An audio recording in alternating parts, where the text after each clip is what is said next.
Assalamualaikum dan salam sejahtera. Pada 13 Mac 12 Ramadan, asrama kami mengadakan program Semarak Ramadan. Mari kita saksikan.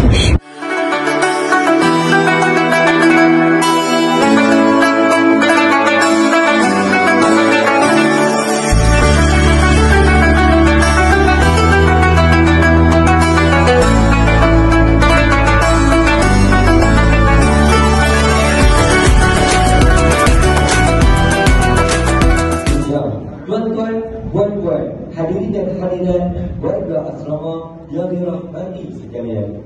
Majlis mengalu-alukan kehadiran semua tetamu ke program Semarak Ramadan bersama sekolah-sekolah berasrama daerah Seberang Barat Tengah tahun 2025. Alhamdulillahirabbil alamin. Hamdan wa ni'amahu kafi'u mazidah. Ya Rabbana lakal hamdu wal syukr.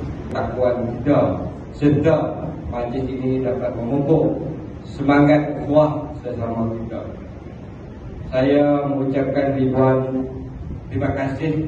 Anak-anak sekalian, bersyukurlah kita berada di asrama, berada dalam komuniti asrama, kerana di asrama ialah tempat pendidikan kita.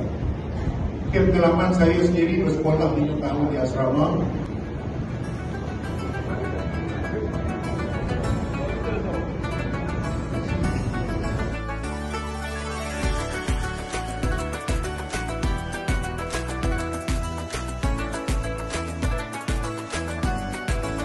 والسلام عليه وعلى أجمعين وعلى آل كل الصحابة والقرابة والتابعين والتابعين إلى يوم الدين إلى الله منا ومؤمنين ومؤمنين.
Sampai di sini saja video kami pada kali ini. Selamat berpuasa dan selamat Hari Raya.